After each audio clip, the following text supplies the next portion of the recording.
နေထောင်း386ခုနှစ်တပေါင်းလာပြီးတော့9ရက်20ရက်3လ2025ကြာသာပရိနိတရားအရှင်အမှုထားပြီးတော့သံဃာတော်ရှင်သူမြတ်များနဲ့ယောဂီသူတော်ကောင်းအောင်ပေါင်းတို့ကသက်ကတ်လူရန်ကြသောဆုံးလူရှင်များတော်ရင်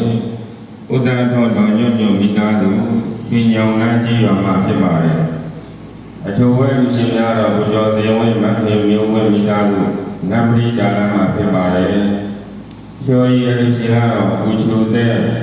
မပပခိုင်မိသားစုနတ်ပရိရွာမှာဖြစ်ပါတယ်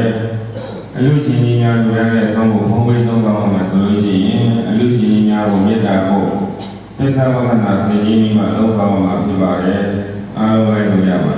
ယနေ့လူတိုင်းများသော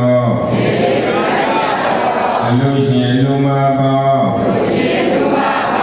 သူတော်ကောင်းတို့သည်ကိုယ်စိတ်နှပြချမ်းသာကြပါသည်ကိုယ်စိတ်နှပြချမ်းသာကြပါသည်တရားလူပြန်များကိုလည်းပြည့်ကြံကြိုးကိုဝါမြာအားထုတ်နိုင်ကြပါသည်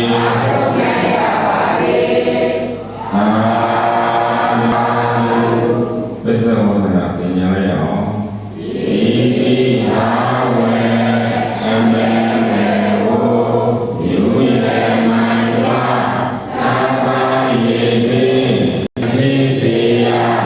ra anh nhà đi ta thấy gì ô mà đi đi à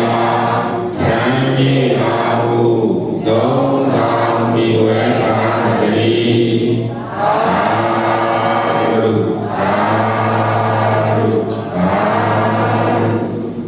လူရှင်လူမများကိုချီးမြှောက်တော်အဖြစ်